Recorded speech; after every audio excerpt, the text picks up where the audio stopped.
దేవుడికి మీకు ఏమైనా పర్సనల్ ఉందా? అబ్బా, ఈరోజు ఎంతమంది కనబడదు. ఈరోజు దేవుడికి అందరు పబ్లికే. పర్సనల్ రిలేషన్షిప్ ఉంటుంది, పబ్లిక్ రిలేషన్షిప్ ఉంటుంది. 10 మందితో కూడి మాట్లాడతారు కావాలంటే. అందుకని ఆలయానికి వస్తే ప్రార్థన చేస్తారు కానీ ఇంట్లో ఉంటే ప్రార్థన చేయరు. ఆలయానికి వస్తే ఆరాధిస్తారు కానీ ఇంట్లో ఉంటే ఆరాధన రాదు.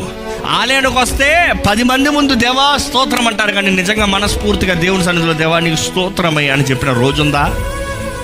మనం పరీక్షించుకోవాలండి. How much is God personal in your life?